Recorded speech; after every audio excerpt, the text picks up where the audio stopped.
Masih bab 106 babul jam'i baina surataini fi raq'ati, bab menjamak atau membaca dua surat dalam satu rakaat. Ya, yang kemarin ini di judul ini oleh Imam Al-Bukhari ditambah dengan beberapa hadis mauquf namanya ya, ditambah beberapa hadis mauquf, yaitu Umar bin Khattab pada rakaat pertama membaca 120 ayat surat Al-Baqarah, pada rakaat kedua membaca, di sini disebutnya Al-Masani. Kemudian Al-Ahnaf membaca surat Al-Kahfi pada rakaat pertama, kemudian pada rakaat kedua surat Yusuf atau surat Yunus. Ibnu Mas'ud membaca 40 ayat dari surat Al-Anfal, kemudian pada rakaat kedua membaca salah satu surat Al-Mufassal. Kemudian Qatadah, seorang tabi'in ya, mengatakan barang siapa membaca surat yang sama pada dua rakaat yang berbeda ya, atau mengulang satu surat di dua rakaat, kullun kitabullah, pokoknya semuanya itu juga Al-Quran. Nah, itu judulnya ya. Kemudian yang hadis yang pertama yaitu seorang imam di Masjid Quba yang setiap sholatnya itu setelah selesai Fatihah, sebelum membaca surat, dia baca surat Al-Ikhlas, baru surat yang lain. Setiap kalinya membaca surat didahului oleh membaca surat Al-Ikhlas. Sampai orang-orang di sana kan ya, jadi pertanyaan gitu ya, mengapa mesti demikian? Sebelum membaca surat apapun gitu ya, selalu didahului oleh membaca surat Al-Ikhlas. Nah, ketika orang-orang sana semacam mengajukan keberatan gitu ya, dengan cara demikian ya, ketika orang Kuba mengajukan keberatan, orang itu, si imam itu mengatakan, jika kalian keberatan ya sudah, saya berhenti jadi imam, cari imam lain. Nah, ternyata tidak ada yang lebih baiknya selain orang tersebut. Yang akhirnya ya berlangsunglah demikian. Tapi ketika hal itu diceritakan kepada Rasulullah SAW, kemudian Rasulullah SAW menanyakan alasannya, ya, mengapa demikian. Orang itu menjawab, inni uhibbuha, aku mencintai surat tersebut. Nah, ternyata kan jawaban dari Rasulullah berikutnya adalah hubbuka iyyaha adkhalakal jannah. Ya, kecintaanmu terhadap surat Al-Ikhlas itu memasukkan kamu ke dalam surga. Nah, kita ada persamaan dengan kita tak iya, ada persamaan dengan kita ada persamaan sih dengan kita nih. Serasa pisan kenal Ikhlas deh. Nah, tapi ternyata beda latar belakang. Beda latar belakangnya, kenapa mencintai surat Al-Ikhlas? Kalau orang ini ternyata karena paham sampai tersentuh hatinya, kemudian masuk Islam. Artinya memunculkan kesannya yang mendalam itu dari surat Al-Ikhlas. Ya, sampai memunculkan kecintaan, karena ayat itu, surat Al-Ikhlas itu kan isinya hanya menerangkan Allah, nggak ada yang lain. Ya, surat Al-Ikhlas itu kan isinya hanya menerangkan menerangkan Allah, anggaplah mewakili, berarti mewakili kecintaannya terhadap Allah dengan kalimat-kalimat yang ada di surat Al-Ikhlas. Itu kan yang menerangkan kul gitu kan, katakanlah dia itu Allah yang satu, Allahus Somad, Allah itu segala-galanya, segala-galanya ya, tempat berlindung, berteduh, bersandar, tujuan, pokoknya Allah itu segala-galanya. Itu yang menyentuh gitu ya. Sampai ya seperti inilah, kalau mau membaca surat tanpa Ikhlas ibarat sayur tanpa garam. Gitu dah. Ibarat sayur tanpa garam, meskipun sayurnya sabulang, alah naon bulang tadi. Meskipun sayur sebanyak apapun, bahan seenak apapun, tadi uyahan, ya itulah sayur tanpa garam. Eta tanya, tentu hal ini tidak hanya berlaku bagi orang ini. Tidak hanya berlaku bagi orang ini, karena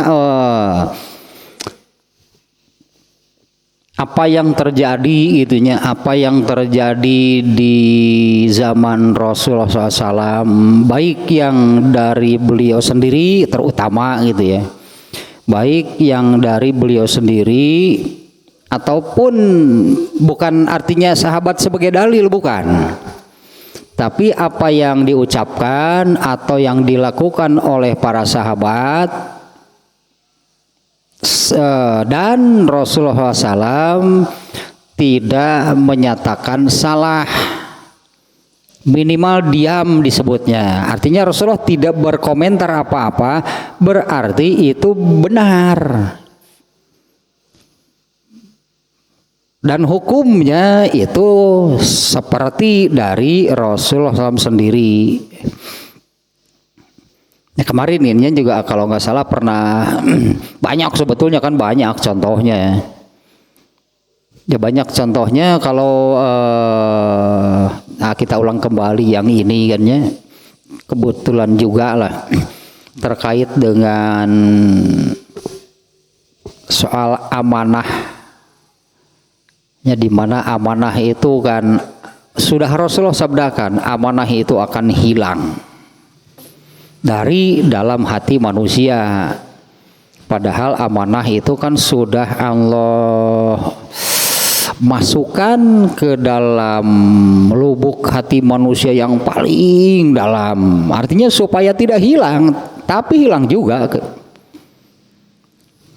Sedikit demi sedikit kan amanah itu hilang itu dari dalam hati manusia. Sementara apabila manusia sudah kehilangan amanah, akan menjadi manusia sampah, manusia yang sangat buruk gitu aja. Manusia sampah lah sebutnya ya, manusia yang sangat buruk gitu kalau kehilangan amanah. Kejujuran lah secara umum mah, kalau manusia sudah kehilangan kejujuran ya jadilah manusia sampah, manusia yang sangat buruk. Dan ternyata kan bukan hanya untuk itu Allah memasukkan amanah ke dalam menjadi bagian gitu dari manusia. Ternyata amanah itu kan yang akan menyelamatkan. Amanah itu salah satu yang mengawal ketika manusia menyeberang titian jahanam, menyeberang dari mahsyar menuju surga, menyeberang sebuah jembatan. Nah, di bawah jembatan itu adalah neraka. Nah, yang mengawalnya itu kan amanah. Nah, ternyata amanah ini juga itu bakalan, itu bahan gitunya yang harus terus dipelihara, bahkan ditumbuhkan. Amanah ini adalah bahan bakalan untuk menjadi siddiq. Ya, untuk menjadi siddiq itu bekalnya itu adalah amanah. Kalau amanah jujur, siddiq mah jujur pisan gitulah. Siddiq mau ya, puncaknya berarti.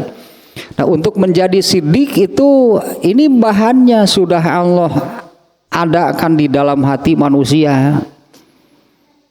Dan contoh yang paling sukses menjadi siddiq itu adalah Abu Bakar.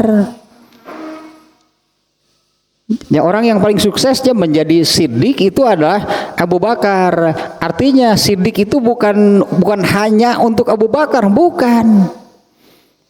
Ya, Abu Bakar itu contoh orang itunya yang paling sukses menjadi orang yang sebutannya siddiq Abu Bakar. Ternyata kan dengan siddiqnya ini Abu Bakar menjadi sahabat yang paling utama. Ya, Abu Bakar itunya menjadi sahabat yang paling utama dengan beberapa hadisnya yang menerangkan demikian. Dan diantaranya kan Rasulullah menyabdakan orang pertama dari umatku yang masuk surga itu adalah Abu Bakar. Nah, menjadi siddiq artinya ya, nah bahannya itu adalah amanah. Nah, kalau sudah kehilangan amanah, boro-boro karena siddiq jauh pisan, itu berarti jauh dari bisa mencapai siddiq. Contoh orang paling sukses itulahnya hingga sampai kepada orang yang mendapat sebutan siddiq adalah Abu Bakar.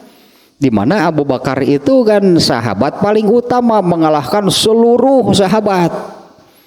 Padahal di antara sahabat-sahabat itu banyak yang gugur di medan perang, mati syahid, tetap kalah oleh Abu Bakar berarti.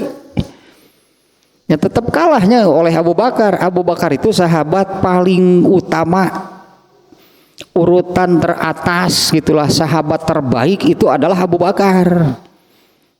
Padahal sahabat yang lain yang gugur di medan perang, mati syahid dengan keutamaan yang seperti apalah Allah jelaskan, dan tetap saja Abu Bakar yang terbaik kok. Ya, siddiq karena yaitu sampai kepada gelar tersebut yaitu siddiq. Nah, jadi kalau ini misalnya di hadis yang nomor 1 itunya orang ini ditanya oleh Rasul, kenapa kamu melakukan demikian? Itu makmum, karena di antara makmum artinya ada yang mengeluh, lainnya ada yang mengeluh, ada yang komplain lah itunya. Ya, kenapa mesti demikian? Gitu kan, sebelum baca surat apapun Al-Ikhlas dulu. Sampai ketika ada yang mengajukan keberatan itu, dia malah mengatakan, saya mengundurkan diri kalau begitu, ya cari imam lain silahkan, saya nggak akan berubah. Nah, ternyata kan dia orang terbaiknya di Kuba. Dan terjadilah sampai apa yang diterangkan di hadis ini. Mengapa melakukan demikian? Ini uhibbuha. Artinya ini contoh orang. Karena semua sahabat itu, ya, semua sahabatnya, meskipun tadi sahabat bukan dalil, karena ajaran Islam itu itunya hanya Al-Quran, dan Al-Quran itu penjelasannya ada di hadis Nabi, karena semua sabda Nabi, semua amalan Nabi itu penafsiran dari Al-Quran. Nah, kalau sahabat bagaimana? Ya, kalau sahabat adalah orang-orang terbaik yang sukses mengikuti Nabi, ya jadilah mereka orang-orang terbaik. Nah, termasuk yang seperti ini, boleh gak kita seperti ini? Ya boleh, tapi tentu saja boleh. Hanya ulah, nah itu kulhudi ponok atau beda doi, hari itu masalah. Nah itu kulhudi itu meni resep teh kena kulhud. Nah ya dia ini kan juga ditanya gitu kan. Mengapa gitu tidak mau meninggalkan baca surat Al-Ikhlas? Saya mencintainya. Nah, Rasulullah paham pasti kenapa orang ini mencintai surat Al-Ikhlas. Bukan karena pendeknya. Kalau karena pendeknya ada yang lebih pendek. Ya kan ada yang lebih pendek. Ya bukanlah pasti. Itu tadinya orang ini mencintai Al-Ikhlas karena Al-Ikhlas itu isinya hanya menerangkan Allah. Di mana Al-Ikhlas itu sebanding disebutnya dengan 1/3 Al-Quran. Ya Rasulullahnya yang menyabdakan surat Al-Ikhlas itu sebanding dengan sepertiga Al-Quran, dalam arti sepertiga itu ini menerangkan tentang tauhid. Ya telah nomor hiji yang luar biasa, dan ini contoh tentunya. Ya, sahabat-sahabat itu mereka orang-orang yang benar-benar sukses itulahnya menerima, memahami dan mengamalkan ajaran dari Rasulullah SAW. Jadilah mereka orang-orang terbaik. Nah, yang kedua sekarang nih, hadis keduanya dari ini, hadisnya ada dua di bab ini. Bab membaca dua, kalau judulnya membaca dua surat, babul jam'i baina surataini, bab membaca dua surat dalam satu rakaat. Nah, hadis kedua Abu Wa'il. Ini Abu Wa'il nih yang menerangkannya.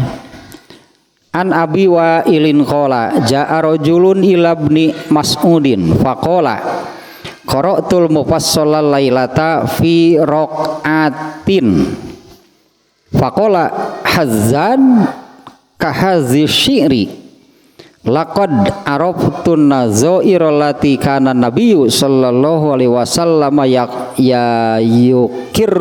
yakrunu bainahunna fazakaro isrina suratan minal mufassali surataini fi kulli raqatin. Dari Abu Wa'il, dia berkata, ada seseorang yang datang kepada Ibnu Mas'ud, ya, semoga Allah meridhoinya, kemudian berkata, aku membaca surat Al-Mufassal pada malam tadi. Jadi malam tadi aku membaca surat Al-Mufassal di satu rakaat. Berapa surat? Berarti bukan hanya dua kan? Surat Al-Mufassal itu mulai dari surat Qaf. Surat keberapa itu surat Qaf? Sampai terakhir itu jumlahnya berapa surat? Ya, surat Al-Mufassal itu sebutannya surat Al-Mufassal itu kumpulan surat dari surat Qaf sampai terakhir, sampai Anas gitu ya. Nah, itu disebutnya surat kelompok Al-Mufassal. Kemudian As-Sab'ut-Tuwal itu adalah 7 ayat yang panjang-panjang gitu, yang panjang. Itu 7 surat pertama selain Al-Fatihah, mulai dari Al-Baqarah, Ali Imran, kemudian An-Nisa, Al-Maidah. Nah, itu 7 ayat pertama yang jumlah ayatnya banyak, disebutnya As-Sab'ut-Tuwal. Kemudian ada, saya lupa lagi nih namanya ya, surat pertengahan. Pertengahan itu berdasarkan jumlah ayatnya, artinya masuk ke dalam kelompok As-Sab'ut-Tuwal enggak. Kemudian kelompok Al-Mufassal juga enggak. Jadi kalau Al-Mufassal itu ya jumlah ayatnya itu yang sedikit sebetulnya ya, sedikit Al-Mufassal. Nah, ini nih ada seorang laki-laki yang datang menemui Ibnu Mas'ud kemudian berkata, tadi malam aku membaca surat Al-Mufassal. Bukan nama suratnya, jadi bukan satu surat Al-Mufassal. Al-Mufassal itu kelompok surat, mulai dari surat Qaf sampai surat Anas yang terakhir. Ya, tadi malam aku membaca surat-surat Al-Mufassal dalam satu rakaat. Faqala, nah kemudian Ibnu Mas'ud mengatakan, hazan, ini ungkapan keheranan, heran. Tak kalau takjub bukan takjubnya heran lah, gitunya menunjukkan keheranan. Kahazi syi'ri, itu siga ngerep wae, siga ngerep. Kumaha maca? Nah, urang mah surat Mufassal dibaca dalam satu satu rakaat. Jadi bagaimana cara membacanya? Artinya di sini nih, hazan ka hazi syi'ri, seperti itu, seperti baca syair. Artinya kamu ini seperti membaca syair. Membaca syair itu artinya ini ungkapannya dari Ibnu Mas'ud, maksudnya bahwa pasti kamu membacanya sangat cepat. Kalau dalam satu rakaat bisa membaca surat Al-Mufassal, ini surat Qaf sampai selesai dibaca dalam satu rakaat. Nah, ini keheranan Ibnu Mas'udnya dengan ungkapan seperti ini, hazan ka hadzi syi'ri. Kalau terjemah harfiahnya kurang lebihnya seperti itu. Kamu ini seperti sedang bersyair, ya bersyair itu berpantun. Jadi kamu ini tidak seperti baca Quran, malah jadi seperti bersyair. Syairnya bahasa kitanya syair. Laqad araftu nazairallati, sungguh aku tahu yang sebanding dengan hal tersebut. Allati kana nabiyyu sallallahu alaihi wasallam yakrunu bainahunna, ya, aku tahu hal sebanding yang dulu Nabi pernah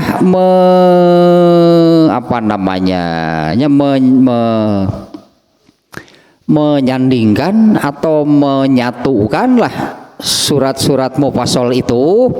Fazakaro isrina suratan minal mufassali, kemudian Rasulullah itu menerangkan 20 surat kelompok al-mufassal itu, surataini fi rokaatin, tapi Rasulullah hanya membaca 2 surat dalam satu rakaat. Ini dari Ibnu Mas'udnya seperti ini. Ada seseorang yang mengatakan kepada Ibnu Mas'ud, tadi malam saya membaca semua, berartinya membaca semua surat kelompok surat Al-Mufassal dalam satu rakaat. Ini memunculkan keheranan pada Ibnu Mas'ud. Keheranannya adalah, atau Ibnu Mas'ud menyimpulkan, wah ini pasti membacanya sangat cepat. Ya, membacanya sangat cepat gitu. Nanti ada dalam penjelasannya ada hadis yang menyebutkan tidak sedikit orang yang ketika membaca Al-Quran itu tidak melewati kerongkongan atau tenggorokan. Nepi kana beheung nyebut nanti. Mun maca surat teh nepi kana beheung. Maksudna teh teu jeung hate, teu nepi kana hate. Itu bacaannya itu tidak melewati kerongkongannya. Nantilah di hadisnya ada nih ya.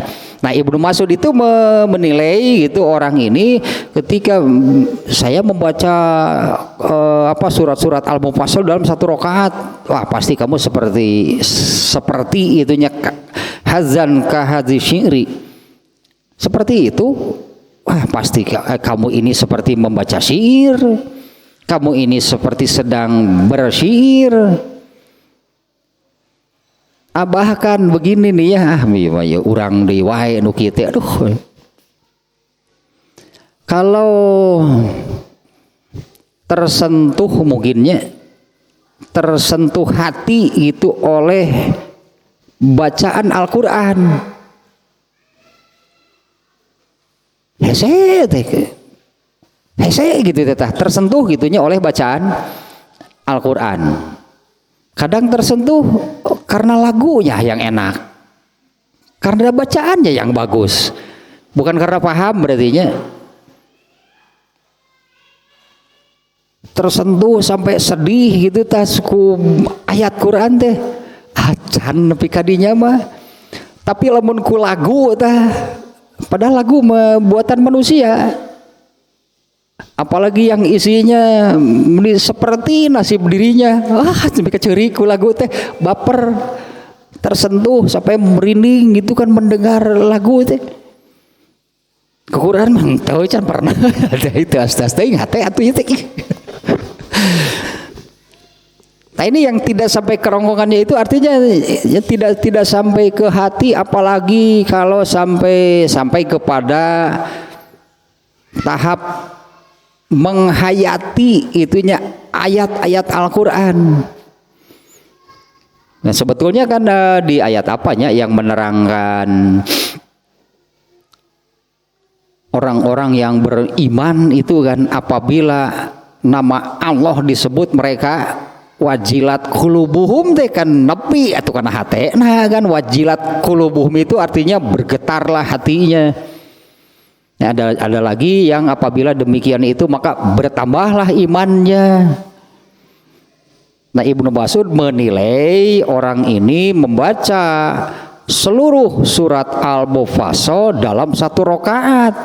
Ibnu Mas'ud menyimpulkan iku kumaha macana. Kamu ini seperti membaca syair gitu ya. Nah padahal lanjutannya tadinya Rasulullah juga suka gitu membaca surat-surat Al-Mufassal. Rasulullah juga suka gitu membaca lebih dari satu surat di dalam satu rakaat. Kemudian Rasulullah ini menyebut 20 surat dari surat Al-Mufassal itu, surataini fi kulli rokaatin. Paling juga Rasulullah membaca 2 surat dalam satu rakaat. Nah itulah ya hadisnya ya. Judulnya kan membaca 2 surat dalam satu rakaat. Ini sudah sangat jelas nih di ujung hadis ini.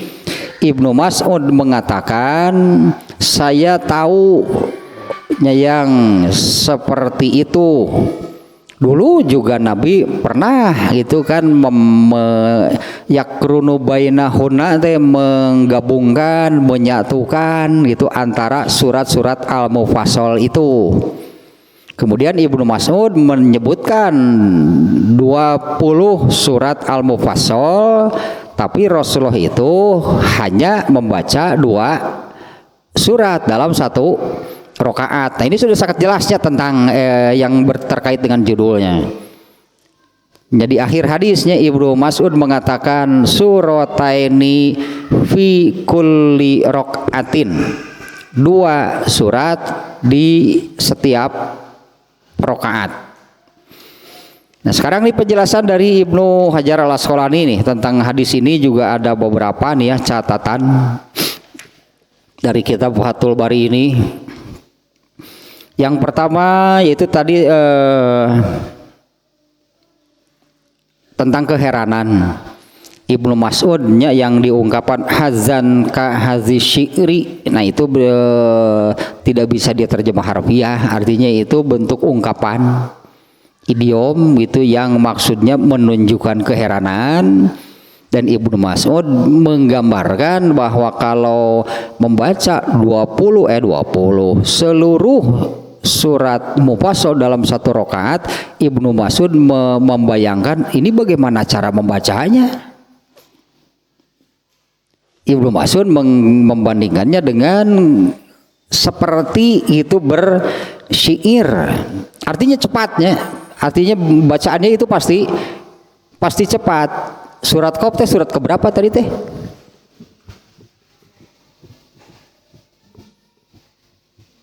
50. Berarti berapa surat? Coba 50 sampai 114. Surat Mufassal itu mulai dari surat Qaf sampai terakhir 114. Berapa surat coba? Dibaca dalam satu rakaat. Ya Ibnu Mas'ud dia membayangkan ini pasti bacaannya cepat kalau begitu. Dengan ungkapan seperti tadi lah itunya di dalam bahasa Arabnya hazan ka hazi sya'ri. Bacaan kamu itu seperti orang yang membaca syair.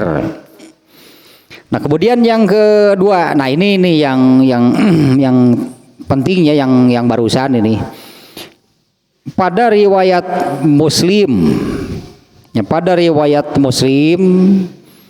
melalui Waqi, dia mengatakan inna aqwaman yaqra'unal qur'ana la yujawizu tarokihim. Sesungguhnya banyak kaum-kaum yang membaca Al-Qur'annya itu tidak melewati tenggorokannya, tidak melewati kerongkongannya. Nah, ini juga ungkapan gitu ya, teu nepi kana hate, teu jeung hate gitu maca Qur'an teh ya, hanya membacakan saja, melafalkan ayat-ayat Al-Qur'an karena hafal gitu ayat-ayatnya. Paham juga ya, bisa jadi paham itu apa namanya, paham teh apa namanya, terjemah lah gitunya, paham itu terjemah. Misalnya qul huwallahu ahad, katakan dia itu Allah yang satu, tahu itu demikian, tapi udah terpikan hati. Itu kan seperti itu kan maknanya. Termasuk yang ini juga kan sama. Jangan juga kebetulan nih baru kemarin kan pembahasannya yang di itu di Al-Qur'anul Imami. Kalau di sini sudah di beberapa bab sebelumnya, yaitu tentang wajib takbir ketika memulai sholat. Gitu kan, dimana takbir itu menjadi rukun, bukan syarat. Takbir itu menjadi rukun sholat. Rukun itu kedudukannya sama dengan syarat. Kalau tidak dipenuhi berarti sholatnya tidak sah. Jadi ada syarat sahnya sholat, ada rukun sahnya sholat. Bedanya kalau syarat itu di luar sholat, kalau rukun bagian dari sholat. Nah, takbir ini rukun sholat. Memulai sholat itu dengan takbir. Arti takbir mengucapkan kalimat, wah luar biasa kan kalimatnya ini yang ditetapkan oleh Allah. Ketika memulai sholat itu dengan ucapan Allahu Akbar. Kalimat ini juga yang oleh Allah dijadikan kalimat yang diucapkan setiap kali berubah posisi. Kan berubah posisi sambil mengucapkan takbir. Nah, kalau ini hadis Muslim tadinya yang menyebutkan banyak sekali itu kaum atau orang-orang yang yaqra'unal qur'ana la yujawizu tarokihim. Banyak orang yang membaca Al-Qur'an itu tidak melewati kerongkongannya. Tejeng hate, tenepikan hate, tejeng hate. Artinya gitulah, hanya ya lisannya mengucapkan. Nah, termasuk ini juga sama. Ketika mengucapkan Allahu Akbar teh tenepikan hate. Allahu Akbar teh hanya diucapkan secara lisan. Ya mengulang, ini mengulang nih. Kalau kita membaca sebuah tulisan, tulisannya itu Allahu Akbar. Tulisannya itu demikiannya Allahu Akbar. Ketika membaca tulisan tersebut, itu kita membacanya entah dengan apa, ada suara yang keluar atau membaca di dalam hati, kita membaca tulisan itu. Tapi ketika mengucapkan Allahu Akbar di dalam sholat, itu bentuk pengakuan dan keyakinan. Itu sedang mengungkapkan, itunya mengungkapkan pengakuan dan keyakinan bahwa yaitu Allah itu maha, pan itu mah kudu tina hate, nu kitu mah berarti kan ya disebutnya kan atuh kudu tina hate, nu kitu mah memang ya terlontarnya melalui lisan mengucapkan Allahu Akbar. Mestinya ucapan itu kan ungkapan dari pengakuan dan keyakinan yang ada di dalam hati. Kalau keur maca mah gitu ada tulisan Allahu Akbar tapi kana hate, nah ya mah bukan sedang mengungkapkan, ya bukan sedang mengungkapkan pengakuan dan keyakinan bahwa Allah itu maha besar. Ieu keur maca ieu mah ada tulisan Allahu Akbar aya kitulah. Tapi kana hate nya bae di dinya mah. Kan eta mah seolah-olah terpaksa anggaplah terpaksa mengucapkan demikian karena tulisan yang dibacanya itu.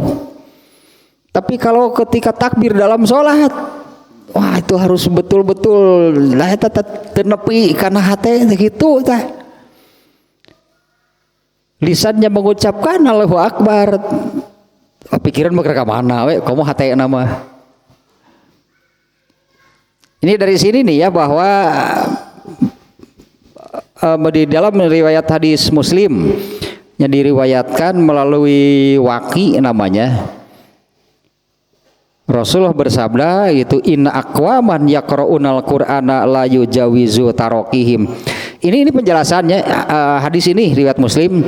Ya, ini penjelasan dari Ibnu Mas'ud kan mengungkapkan seperti tadi. Ada orang yang mengatakan kepada Ibnu Mas'ud, tadi malam saya membaca surat Al-Mufassal, mulai dari surat Qaf surat ke-50 kan tadinya surat Qaf surat ke-50 sampai terakhir surat ke-114 surat An-Nas. Dari surat ke-50 sampai terakhir dibaca dalam 1 rakaat. Nah Ibnu Mas'ud gitunya dia menyimpulkan pasti macaan lagi ieu mah asal melafadzkan. Sehingga Ibnu Mas'ud mengatakan kamu ini seperti orang yang membaca syair tejeng hate. Nah kalau kita kan tadi terbalik, ari ku Quran gerah tidak tersentuh hati teh na ari ku lagu. Komo nu sesuai jeung pengalaman pribadi mah anu sakitnya tuh di sini teh aduh eta mah ku lagu eta mah nyeri teh hate teh karasa. Padahal nu nyanyiina mah bari ngageol we geura laguna kitu ge. Mending nyeri itu kok, mending asa diwawaas gitu takul oleh lagu yang demikian. Aku Quran manteu. Ya, ketika mendengar ayat Quran gak ada ayat yang menyentuh hati. Baik ketika mendengar ayat Quran itu dibacakan orang ataupun ketika sedang membaca sendiri, lempang aja gitu mau baca Quran mah. Sakapeng cerik sih. Kunaon teu ngarti cerikna teh nyeri hate teu ngarti nu dibaca teh naon ieu teh. Begitu baca surat teh jol cerik kunaon ieu teh sedih. Nya sih sedih sir metak cerik ge. Nya kunaon teu ngarti ieu teh naon dibaca teh teh. Bukannya tersentuh oleh makna ayat yang wah, mana ayat itu enggak ada yang ecek-ecek sebutannya ya. Mana ayat itu tidak ada yang bahasa kita apa ceteknya, cetek dangkal, semua mana ayat itu kan sangat dalam. Teh tenepi kadinya teh metak cerik terus sedih saya mau bodoh. Kunaon cerik teh arti. Sugan teh tersentuh lantaran memahami itu mana ayat tersebut. Oh jauh nepi kadinya mah. Nah termasuknya pada ya contohnya ya, ketika mengucapkan Allahu Akbar memulai sholat lah kan dengan takbir kan makna Allahu Akbar itu sangat dalam ya makna Allahu Akbar itu kan maknanya Allah Maha Besar. Oh itu sangat luas sampai dari kalimat tersebut saja. Orang yang sholat itu kan orang yang sedang apa namanya katakanlahnya melakukan satu amalan nepi ka sujud benci orang mata. Anggaplah seseorang kalau kita bandingkan antara manusia dengan manusia. Ini seseorang sebagai bentuk pengakuan sampai dia merendahkan dirinya di hadapan orang teh nepi ka sujud tah hareupeun jelema eta mah. Artinya kan demikian ya, orang yang sedang sholat itu melakukan pekerjaan yang sampai sujud saja dilakukan. Ini sujud di hadapan siapa? Dan dari semua pekerjaan sholat itu kan dimulainya itu dengan mengungkapkan, sebetulnya itu mengungkapkan bentuk pengakuan dan keyakinan bahwa Allah itu maha besar. Tapi eta mah kudu ditina hate nu kitu mah. Nah sehingga katakanlah diperintah sujud saja mau. Karena sujud itu kan berdasarkan hadis ini juga nih ya. Aqrabu ma yakunul abdu min rabbihi wa huwa sajidun. Kedudukan terdekat seorang hamba dari Tuhannya itu adalah ketika dia sujud. Karena justru apabila manusia itu takabur, itu merasa besar, takabur merasa besarnya. Apabila manusia itu merasa besar, merasa tinggi, maka orang ini akan jauh dari Allah. Tapi orang yang merasa takut benar-benar dengan artinya benar-benar yang sesungguhnya gitulahnya, bahwa dirinya di hadapan Allah itu bukan kecil lagi tapi tidak ada apa-apanya, justru dekat dengan Allah yang orang yang demikian. Ya posisinya kalau posisi aqrabu ma yakunul abdu min rabbihi, keadaan terdekat seorang hamba dari Tuhannya itu wa huwa sajidun adalah ketika dia sedang sujud.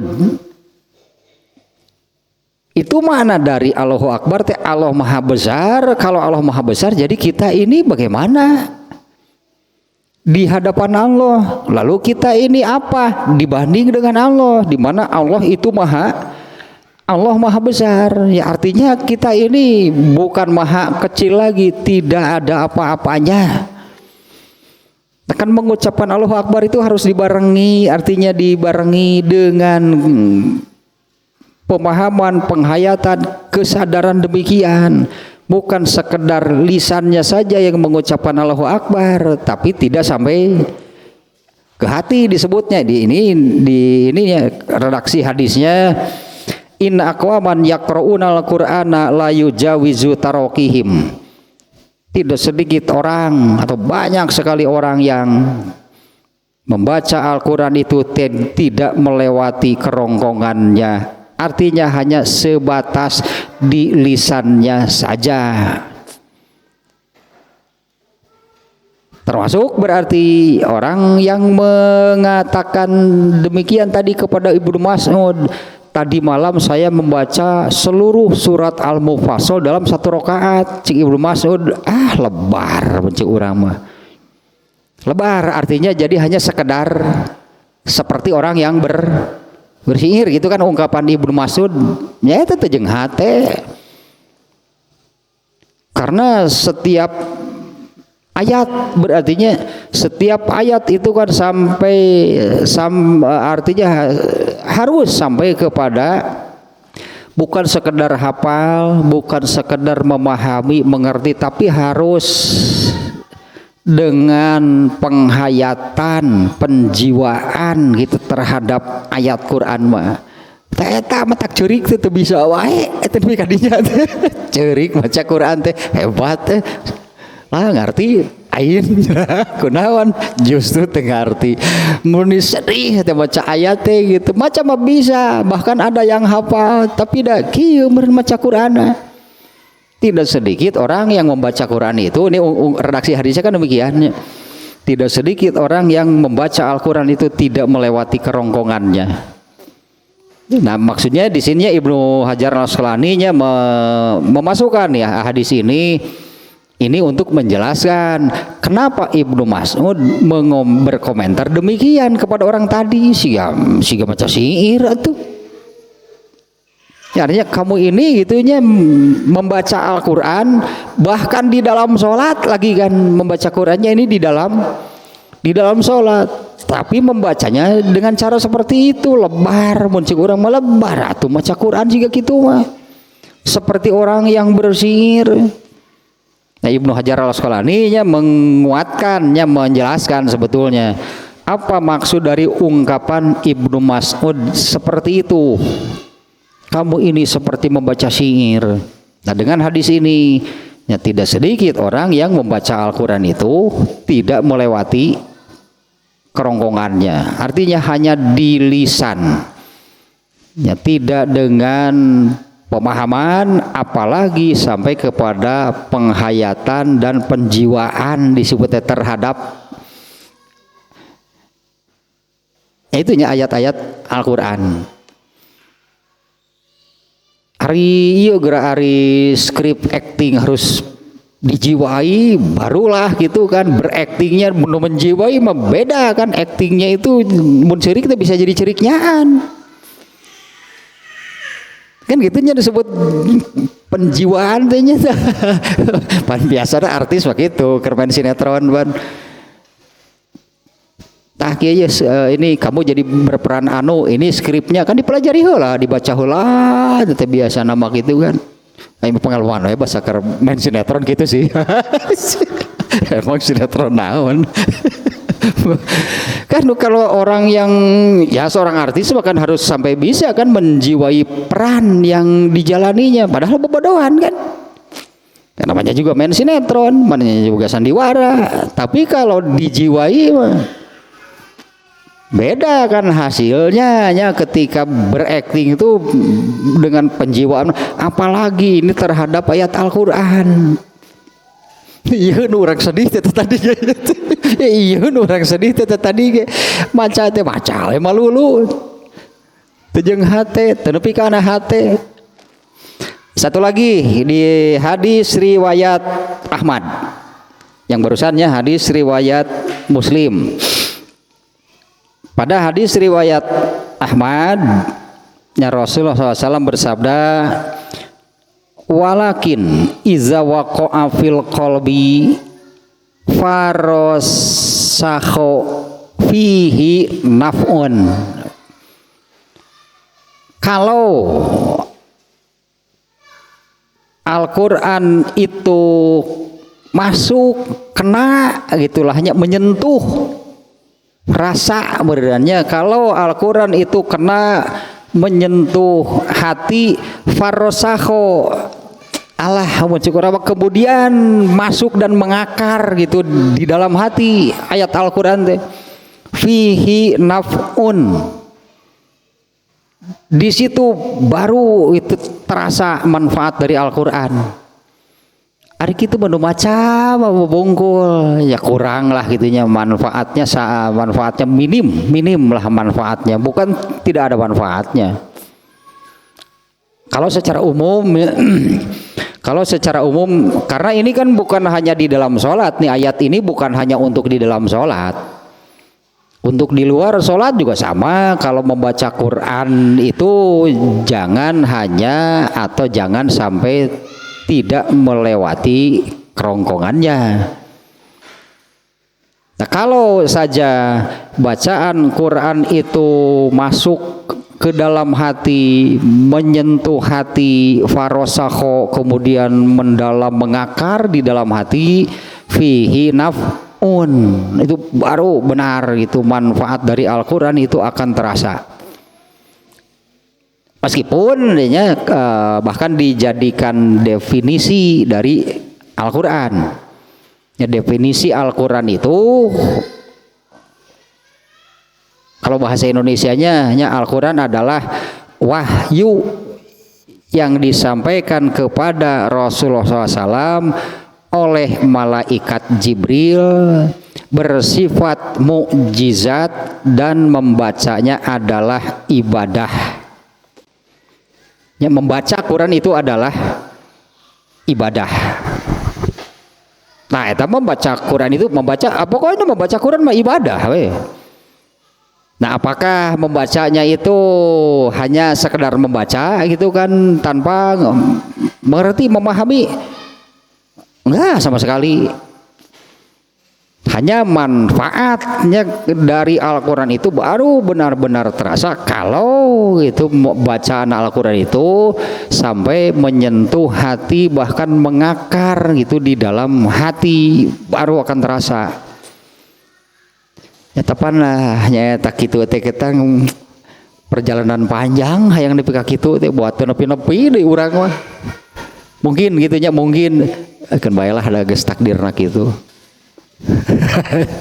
Kan baiklah da takdirna kitu. Kalau untuk mengerti lah maksud sajanya, maksud secara kulitna we unggul lah gitunya, kulitna luarnya. Kalau mendalamnya kan berarti kan memang perlu penjelasan lebih jauh kan untuk makna setiap ayat. Ya anggaplah ini makna redaksinya, kulitnya, luarnya. Itu kan sudah banyak. Mengapa Al-Quran itu banyak diterjemah ke dalam bahasa yang lain? Ya, itu kan lumayan kan, itulah ya, redaksi nawunggu lah gitu. Kalau makna lebih jauhnya itu perlu tafsir disebutnya. Ya perlu tafsir, perlu penjelasan yang lebih jauh. Tapi kan dengan bahasa Arabnya, wah ngerti bahasa Arab lah teh. Hiji we nu ngerti teh ana mahabatun anti bahasa Arab naon deh bahasa Arab da sing engko teh mah. Da lain kitu bahasa Arab mah. Banyak. Gak Mas Muki teh malah nu kitu. Ya ngerti bahasa Arab enggak? Karena kan Al-Qur'an kan bahasa Arab. Ya makanya diterjemahkan lah gitunya ke dalamnya lumayan gitu. Eta teh luar nama lah gitu.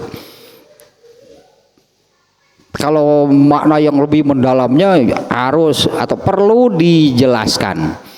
Seperti Rasulullah SAW pun ketika dibacakan ayat-ayat Al-Quran itu ya Rasulullah ngerti karena bahasa Arab, Rasulullah orang Arab. Tapi maknanya bagaimana? Beda lagi. Rasulullah SAW pun mendapatkan penjelasan tentang makna setiap ayat ini dari malaikat Jibril.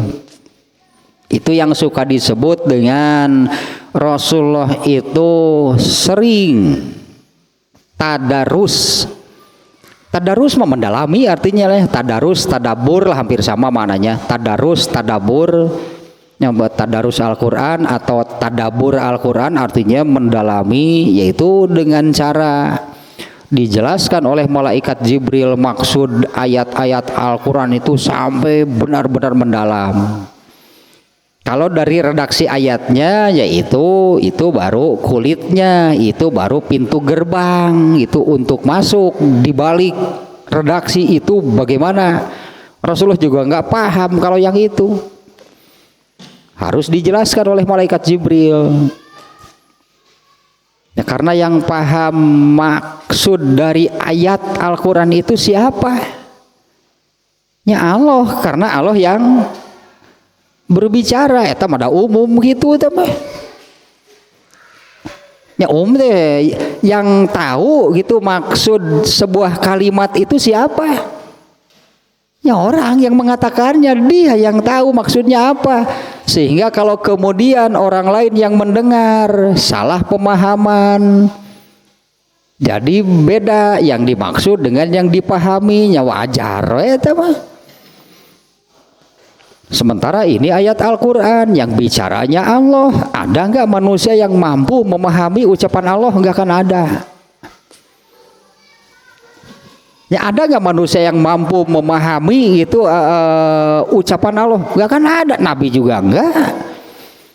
Nah sehingga penjelasannya dijelaskan oleh malaikat Jibril.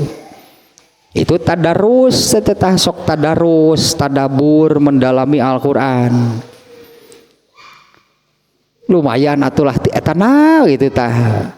Qul huwallahu ahad, katakan dia adalah Allah yang satu. Kan gitu eta teh nya. Lumayan atuh deh sakitu ari ditafsirkeun mah panjang pasti teh mendalam makna ayat sependek itu. Kalau nggak salah pernah kan itu kajiannya tafsir, kajian tafsir waktu membaca surat Al-Ikhlas 10 kali pertemuan detik baru beres. 10 kali pertemuan membahas itu mengkaji surat Al-Ikhlas 10 kali pertemuan gak kada beres, padahal jumlah ayatnya hanya 4. Nah itu beda lagi nya kalau makna dari Al-Quran. Kalau terjemahnya yang demikian ya katakanlah Allah dia itu Allah yang satu. Tak etama kulitnya pintu gerbang untuk masuk itu kepada maksud makna yang lebih mendalamnya seperti apa. Ya tidinya nah heula dari redaksi ayatnya. Nah, itu jadi kan sebetulnya kan agak susah sih sebetulnya ya, agak susah untuk membaca Al-Quran itu melewati kerongkongannya. Nah apalagi dengan hadis yang kedua nih dari riwayat Ahmad, apabila iza waqa'a fil qalbi, apabila bacaan Al-Quran itu masuk ke dalam hati, menyentuh hati, farosakho kemudian mendalam dan mengakar, fihi naf'un, baru itu artinya manfaat. Apalagi manfaat lah, itu manfaat dari Al-Quran itu baru benar-benar akan terasa. Nah kemudian nih yang lainnya ada beberapa kesimpulan nih, ada beberapa kesimpulan nih yang dimunculkan oleh Ibnu Hajar Al-Asqalani dari hadis yang nomor 2. Yang pertama, karohiyatul ifroti fi sur'ati tilawah li annahu yunafil matluba minat tadabburi wa tafakkuri fi ma'anil Qur'an. Apa namanya ya? Jelek, itulah bahasa kitanya karohatu teh jelek. Membaca Al-Quran itu tergesa-gesa. Tuntutannya kan di surat apa yang bunyi ayatnya itu warattilil Qur'ana tartila. Untuk bacaan Quran kan sok disebut, kita juga sudah mendengarnya sebutan tartil gitu, maca Quran masing tartil, maca Quran teh apanya bahasanya tartilnya. Entah di ayat itu ada ayat yang warattilil Qur'ana tartila. Eta bahasa urang nama bacalah Al-Quran itu dengan tartil teh naon bahasa urangna itu. Ya sampai jadi mungkin susah sih menerjemahnya gitulah pakai baca Quran masing tartil.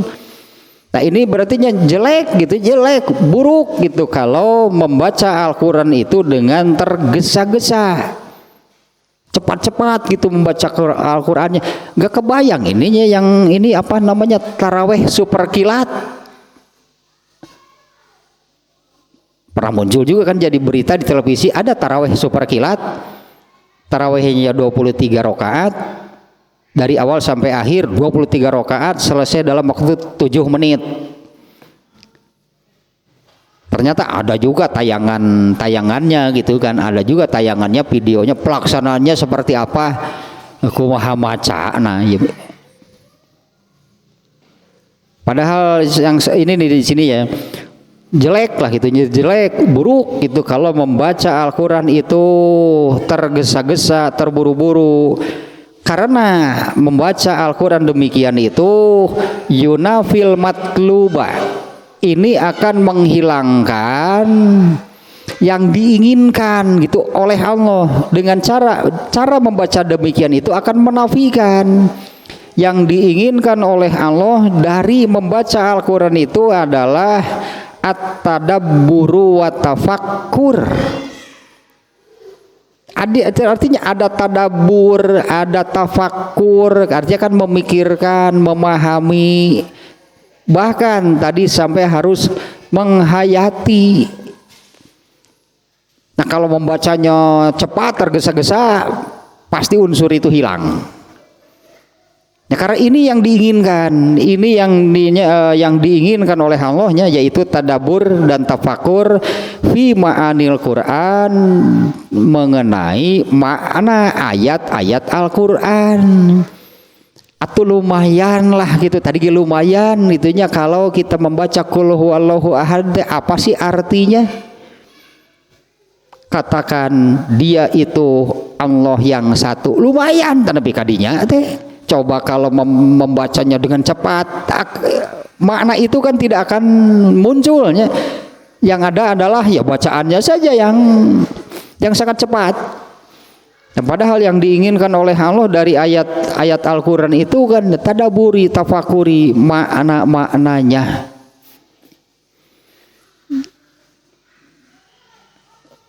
Wala khilafa fi jawazi sardi biduni tadabburin lakinnal qira'ata bi tadabburi a'damu ajrona.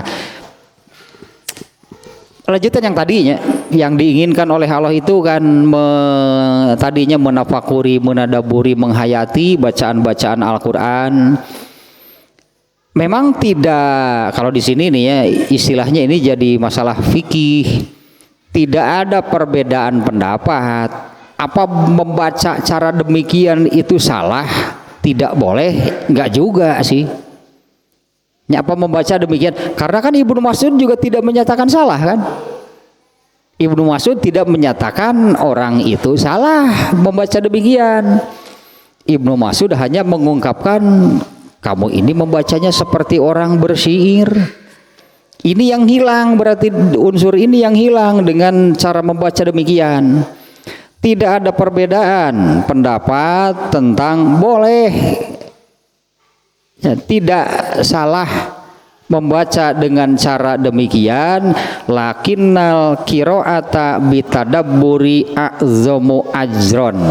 Akan tetapi kalau membacanya itu juga disertai dengan apa namanya yang tadinya, disertai dengan ada unsur tadaburnya, ada unsur tafakurnya, ada unsur memahaminya, bahkan masukkan ke dalam hati sampai mengakar. Makna ininya, makna ayatnya itu doa zomo ajron, pahalanya lebih besar. Ya, kalau membacanya disertai dengan unsur memikirkan, memahami, menghayati, bahkan sampai memasukkan maksud, makna itulahnya, bukan hanya ayatnya, bahkan sampai mengakar di dalam hati, itu pahalanya lebih besar. Beda dengan yang membaca dengan bacaan yang cepat, nah di mana unsur memikirkan maknanya, mendalami maknanya sama sekali tidak ada. Nah, meskipun itu tidak bisa disalahkan. Kemudian satu lagi,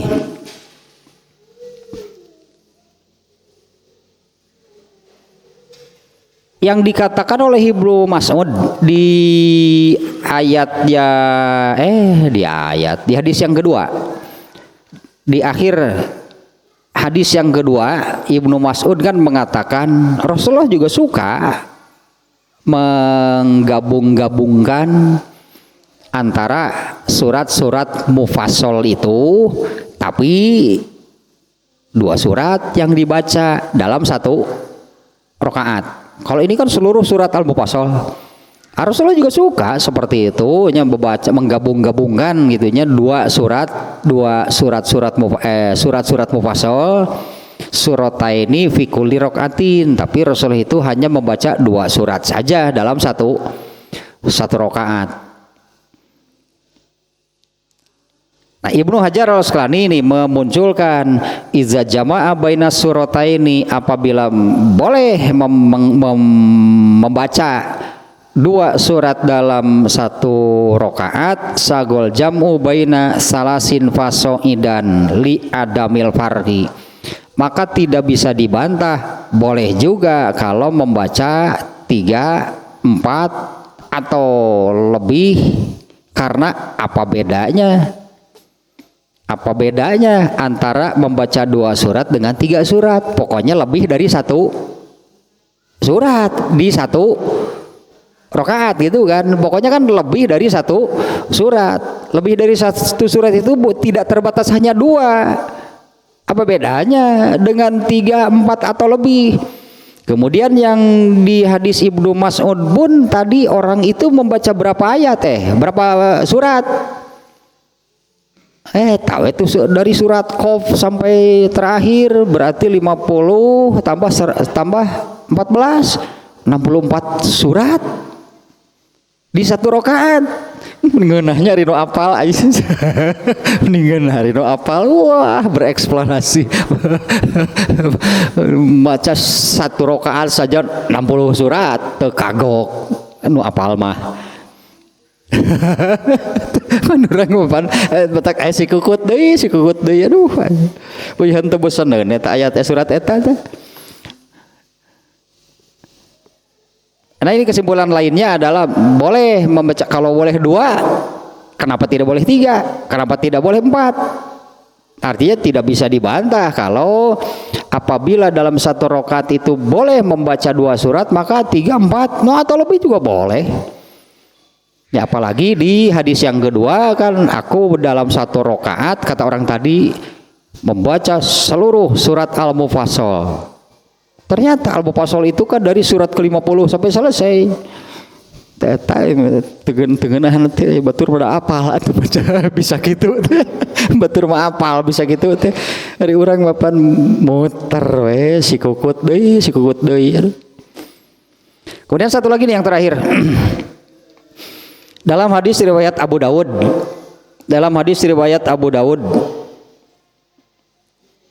Abdullah bin Syakik namanya, tabi'in, seorang tabi'in. Tabi'in itu generasi di bawahnya sahabatnya. Abdullah bin Syakik dia berkata, Sa'altu Aisyata, aku bertanya kepada Aisyah, akana Rasulullah SAW yajma'u bainas suwari,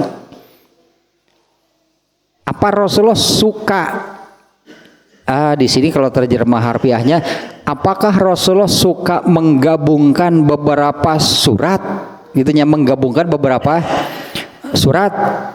Ayajma'u bainas suwari qalat na'am. Aisyah menjawab, ya, minal mufassal, yaitu surat-surat kelompok al-mufassal. Kata Ibnu Mas'ud tadi paling 2 gitulah, suka digabung disebutnya, atau sebutannya dalam 1 rakaat membaca lebih dari 1 surat.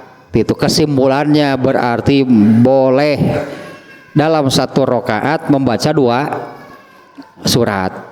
Kumaha lamun 1 surat dibaca di 2 rakaat? Waduh gitu. Nah waduh gitu ya. 1 surat dibaca di 2 rakaat. Jadi rakaat pertama eta, nanti rakaat kedua tadi. Ya 1 surat dibaca di. Nah, kalau menurut Qatadah apapun yang dibaca semuanya adalah Al-Qur'an. Jadi sebetulnya kan membaca surat di dalam sholat itu bebas. Itunya bebasnya seperti yang tadi maksudnya bebas teh. Mau di 1 rakaat 2 surat atau lebih boleh. Mau 1 surat dibaca di 2 rakaat boleh.